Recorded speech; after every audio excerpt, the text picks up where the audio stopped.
We provide you the platform to turn your dreams into reality. Give wings to your aspirations with KR Mangalam University. तो Ukraine ने महज 50 लाख की कीमत वाले 100 से ज्यादा ड्रोन्स के जरिए रूस के 5 एयरबेस को तबाह किया। दावा तो यहां तक किया जा रहा है कि इस हमले में रूस के 41 एयरक्राफ्ट तबाह हो गए। यानी यूक्रेन ने रूस को करीब 50,000 करोड़ की चोट दे दी है। अब यूक्रेन के इस हमले ने दुनिया को दिखा दिया है कि आने वाले समय में जब जब भी युद्ध होगा, ड्रोन ही युद्ध की दिशा और दशा तय करेगा।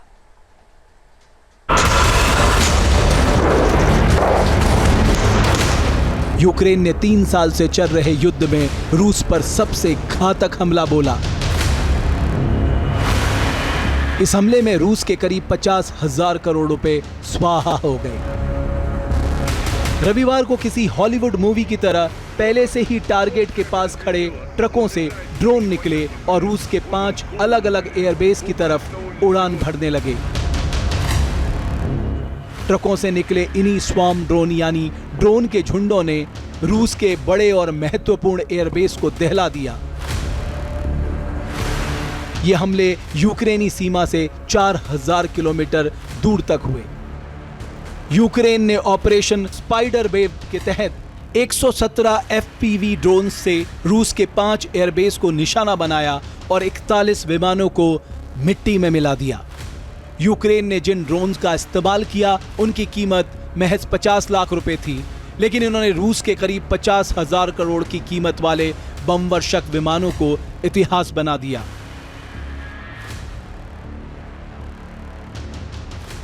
इस हमले से यूक्रेन ने दुनिया को फ्यूचर वॉरफेयर का ट्रेलर दिखा दिया, जिसमें दूर बैठे बैठे ही ड्रोन तकनीक की मदद से दुश्मन के अहम ठिकानों को निस्तो नाबूद कर दिया जाएगा। इस ऑपरेशन की प्लानिंग और इसको जमीन पर उतारने में यूक्रेन को 1 साल 6 महीने और 9 दिन का लंबा वक्त लगा। हमले का नेतृत्व सिक्योरिटी सर्विसेज ऑफ यूक्रेन कर रही थी। इस अटैक की निगरानी खुद यूक्रेनी राष्ट्रपति जेलेंस्की कर रहे थे। इस मिशन को अंजाम तक पहुंचाने के लिए राष्ट्रपति जेलेंस्की ने सिक्योरिटी सर्विसेज के प्रमुख वसीम मालियुक को जिम्मेदारी सौंपी। फिर मिशन के लिए ड्रोन का चुनाव हुआ। रूस पर अटैक के लिए यूक्रेन ने FPV यानी फर्स्ट पर्सन व्यू ड्रोन का इस्तेमाल किया। FPV ड्रोन को ट्रकों में रखे लकड़ी के मोबाइल केबिन में छिपाया गया। ये ड्रोन ट्रकों की छतों के नीचे छिपाए गए थे, जिन्हें दूर से ही कंट्रोल किया जा सकता था। यूक्रेनी एजेंटों ने इन ट्रकों को रूस के अंदर पहुंचा दिया। फिर ये ट्रक रूसी सुरक्षा की हर बाधा पार करते हुए हजारों किलोमीटर दूर पहुंच गए। जब सही दिन और सही वक्त आया तो ट्रकों की छतें खुली और कामिकेज ड्रोन सीधे रूसी एयरबेस की तरफ उड़ान भरने लगे। फिर एयरबेस पे पहुंचकर रूस के एक एक बॉम्बर को तबाह करते चले गए।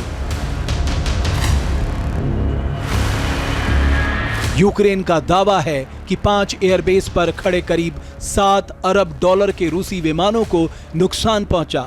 हमले के बाद सामने आए वीडियो में भी रूसी बॉम्बर विमान को धू धू कर जलते हुए देखा गया।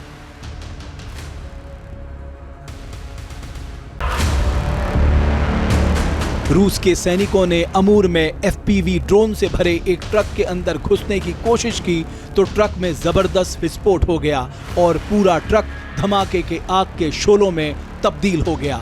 इस धमाके में रूसी सैनिकों के घायल होने की खबर है।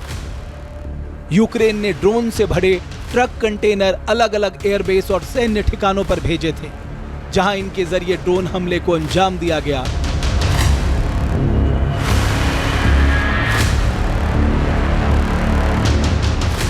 इस हमले के बाद इस बात की आशंका जताई जा रही कि रूस यूक्रेन पर तगड़ा पलटवार कर सकता है। अमेरिकी विदेश मंत्री मार्को रूबियो और रूसी विदेश मंत्री सार्गेई लावरोव के बीच भी इस हमले को लेकर फोन पर बात हुई है। इस बातचीत में रूस ने साफ कर दिया है कि यूक्रेन को इस हमले की बड़ी कीमत चुकानी पड़ेगी। जहां भक्ति है हर शब्द में, कथाओं में छुपे हैं दिव्य रहस्य और ज्योतिष देता है जीवन को दिशा। धर्म से जुड़ी हर बातों को जानने के लिए हमारे चैनल स्तुति को सब्सक्राइब करें। चैनल पर जाने के लिए इस लिंक पर क्लिक करें।